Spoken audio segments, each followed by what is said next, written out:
अस्सलाम वालेकुम नाज़रीन, जैसा कि आप जानते हैं कि Rajiv Yuva Vikasam scheme minority loan, अब इस स्कीम की अपडेट आ गई है। अब इस स्कीम को आप अपने मोबाइल के ज़रिए ईज़िली अप्लाई कर सकते हैं। इस स्कीम का मेन बजट 6,000 करोड़ है।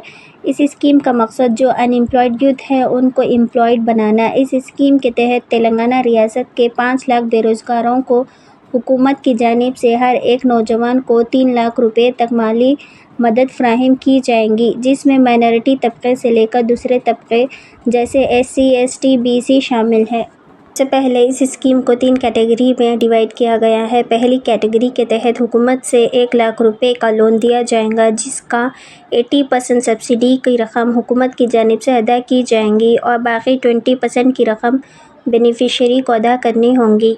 दूसरी कैटेगरी के तहत हुकूमत की जानिब से कम 2 लाख रुपए तक की सब्सिडी की रकम फ़राहम की जाएंगी, जिसमें 70% सब्सिडी की रकम हुकूमत की जानिब से अदा की जाएंगी और बाकी 30% की रकम बेनिफिशियरी को अदा करनी होंगी। तीसरी कैटेगरी के तहत 3 लाख रुपए तक की माली मदद फ़राहम की जाएंगी, जबकि 60% सब्सिडी की रकम हुकूमत की जानिब से अदा की जाएंगी और बाकी 40% अमाउंट बेनिफिशियरी को अदा करना होगा। फ़िलहाल हुकूमत की जानिब से इस स्कीम को अप्लाई करने के लिए किसी भी किस्म का एज क्राइटेरिया तो नहीं है, लेकिन इस स्कीम को अप्लाई करने के लिए तेलंगाना का मुकामी होना ज़रूरी है और सिर्फ 5 लाख बेनिफिशियरी ये रकम हासिल कर सकते हैं। तो अब बात करते हैं इस स्कीम को किस तरह से अपने मोबाइल के ज़रिए से अप्लाई कर सकते हैं। इस स्कीम को अप्लाई करने के लिए सबसे पहले अपने मोबाइल के गूगल क्रोम को ओपन कर लें। गूगल क्रोम ओपन करने के बाद स्क्रीन पर नज़र आ रही वेबसाइट पर क्लिक कर लीजिए। लिहाजा इस वेबसाइट की लिंक नीचे डिस्क्रिप्शन में मौजूद है। आप उस लिंक पर क्लिक करके डायरेक्ट इस वेबसाइट को ओपन कर सकते हैं। वेबसाइट ओपन होते ही कुछ इस तरह का इंटरफेस नज़र आएगा, जहां पर आपको 2 ऑप्शन दिखाई देंगे। पहले ऑप्शन में for Rajiv Yuva Vikasam scheme registration click here और दूसरे ऑप्शन में click here to main website. तो आपको सबसे पहले ऊपर वाले ऑप्शन पर क्लिक करना है। क्लिक करने के बाद आपके सामने कुछ इस तरह का इंटरफेस ओपन होगा। यहाँ आपको दिखाई देगा click here to application form, लिहाजा उस ऑप्शन पर क्लिक करें। क्लिक करने के बाद आपके सामने स्क्रीन पर नए और ऑप्शन दिखाई देंगे। SC corporation, ST corporation, BC corporation, MBC registration, BC federation registration, minority registration, Christian registration.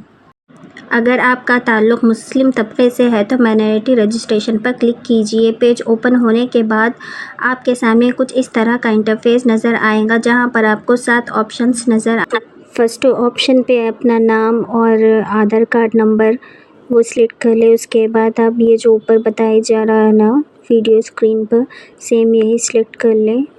Select कर लेने के बाद आप जो बिज़नेस डालना चाह रहे हैं ना वो बिज़नेस भी आप सिलेक्ट कर लें, आप कौन सा बिज़नेस डालना चाह रहे हैं। इस पेज में कंप्लीट फिलअप कर देने के बाद आप नीचे जो गो बल के बटन है ना उस पर क्लिक कर दें। क्लिक करने के बाद एक और नया पेज ओपन होगा, उसमें सारी पर्सनल डिटेल्स डालें, एड्रेस वगैरह सब डालें, विलेज क्या है, सेक्टर क्या है और पंचायत क्या है सब लिख दें और नीचे जो हैबिटेशन है ना उसको छोड़ दें।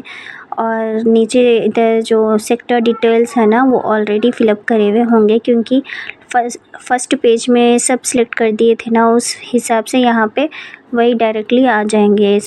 और अब आपको बिज़नेस के लिए कितने पैसों की ज़रूरत है वो यहाँ पर लिख दें।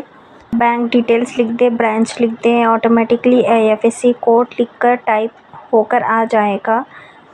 फॉर्म्स में जहाँ जहाँ भी ये रेड कलर के स्टार्स है इनको फिल करना बहुत ज़रूरी है। ये फिल करते ही आप लाइन वाइज एक से एक पूरे बॉक्सेस को फिल करते जाएं। फिल कर देने के बाद और इसमें माइनॉरिटी में भी 5 किस्म के लोग होते हैं। मुस्लिम पर सिलेक्ट कर लें अगर आप मुस्लिम हैं तो, और आपकी क्वालिफ़िकेशन क्या है वो क्वालिफ़िकेशन भी सिलेक्ट कर लें। अगर आप क्वालिफ़ाइड नहीं है तो इलिटरेट पर सिलेक्ट कर ले। सिलेक्ट कर देने के बाद आपकी एनुअल इनकम सर्टिफिकेट होना भी बहुत ज़रूरी है। लाइन बाय लाइन सारा फॉर्म फिलअप करते जाएं। लास्ट में आपका फुल एड्रेस भी लिख दें। आपका फुल एड्रेस टाइप करने के बाद नीचे 2 बॉक्सेस हैं उनको टिक कर दें। टिक कर देने के बाद आपकी एक पासपोर्ट साइज़ फ़ोटो भी अपलोड कर दें। कर देने के बाद आप सबमिट पर क्लिक कर दें।